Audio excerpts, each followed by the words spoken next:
Okay, I'm in the car. I've got it, I've got the thing in the back. I'm trying to find those two rocks there. So the roundish one and another one there, because there's Donny. If I can find that on the edge of the road, we'll be quids in. I think I need to crack a can. Well, having a sore arse, it sort of dehydrates you a bit. But you know, it could have been there, could have been totally covered over. But you know, the way things are,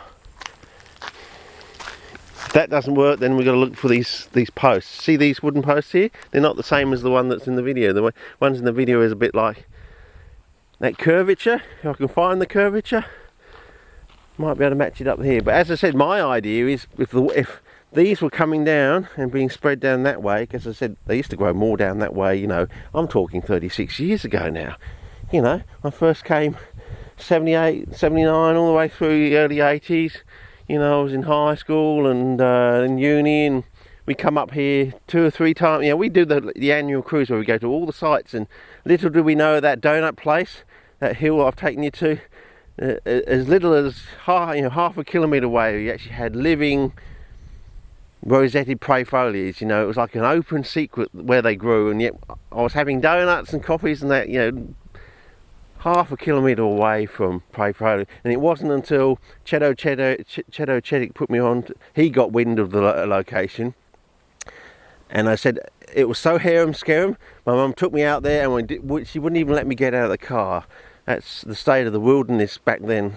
As was 1990, and of course then I think it was 1990, and well, it was the year before Robert Gibson came here. Whenever the year Robert Gibson came, because I said I went there the year before Robert Gibson came, and my mum wouldn't even let me get out of the car.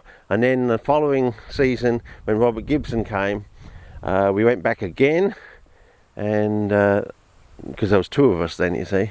And it was Robert's first time. It was actually my first time, and I played a little bit of a trick on him, which unfortunately, with my knowledge from Western Australia, I sent him off in one direction. I went totally the other direction, knowing full well there was no way he's going to find any.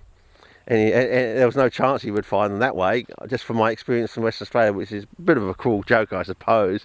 I think he put his nose out of joint a bit. But yeah, anyway, I found the prey for it. I used all my, oh geez, it was hard, and as I said, you can almost get lost in that place. So here comes the car.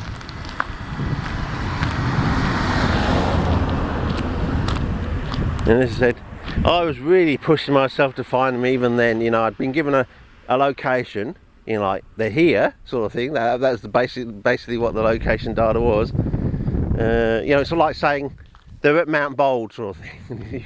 You've got Mount Bold, but where in Mount Bold? You know, it's sort of like that sort of thing. But no, it was at Tangawi basically. It was just given the location to Tangawi and say they're there, and you had to go and find them, and you didn't know where in Tangawi. You know, whether on one side of the oval or not, and of course they had all that thorn bush scrub that I'd basically never seen before, basically, you know, because it's fairly unique to this sort of area sort of thing. And yeah, it was like going through there and not trying to get lost as well. I mean, I found it hard, you know, with all my skills developed over in West Australia, and I was really pushing it until, you know, and finally it started to spit with rain, and I said, I found some. Pulled Robert over, and then I suppose I shouldn't have told him. I told him there was no way you were going to find anything going in that direction. I think he took it the wrong way. But yeah, anyway, it's a bit of a joke, I suppose, from a former time. But yeah, I don't know. I'll keep going, but I think the next try, I've had a little go with the rocks and got no success. Had a look along there earlier, no success. So now I'm going to look for the signposts and maybe the curvature and see if we can locate it that way. As I said, it's probably going to turn out that this thing was put right over the middle of it. Okay, but then as I said, the next phase after that is to go and look over on this side, because I reckon things get washed over, we're getting washed over the road, and down here towards that, when I was first coming here in 1978, I reckon that was the situation. And so if they were growing in this area, it's because they were washed down from over here somewhere. And I've never, can you imagine this? In 36 years, I've never looked on this side of the road. I mean, that's that's what it is, you know what I mean? You get so used to knowing where they are, and with the certainty of being where they are, is you never even bother to look on the other side of the road. Can you believe that? I mean, it sounds so outlandish, so far-fetched. It's almost as outlandish and far-fetched to say that the most common sundew in southern Australia is the fastest in the world, and no one for 80,000 years has noticed. So do you believe me when I say I've never looked on that side of the road? Never. Since I've been here since 78, I've never looked on that side of the road. Can you believe that? It just shows you, doesn't it, you know? I'd say it's almost as ironic as the most common sundew in southern Australia having amazing abilities and no one's ever noticed in basically 80,000 years, I would say. There's no Aboriginal stories, no nothing, you know?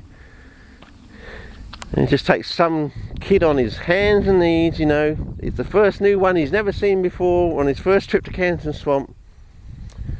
And lo and behold, oh, I haven't seen those sort of tentacles before, having not even seen, you know, the Slack book, the Bible. That hadn't come out then. So I hadn't even seen Bermanii, I hadn't seen a good photograph of Bermanii. I don't think there were any Bermanii or really good ones in Exotica or Tropica or whatever those two books were that I did get out from the library. So for me, glandular lizard was the first sort of plant with those sort of ribbon tentacles on them. So I came to the problem from the other side. Most people come from the problem from Bermanii. I came from glandular lizard outwards. So I had a glandular lizard outward perspective to the rest of the genus sort of thing. Maybe that's the difference. So I went looking for these sort of tentacles in other plants coming from glandular lizard outwards, whereas everyone else was going the other way. That could explain a lot, I don't know, but can you believe that? I've never looked on that side of the road. Whether there was a sign saying don't trespass or something, I don't know, in the past, but it's not there now. I don't know. But anyway, enough of this gas bang. We'll start a new clip and I'll take another look at this and see if I can locate where Donnie was down there.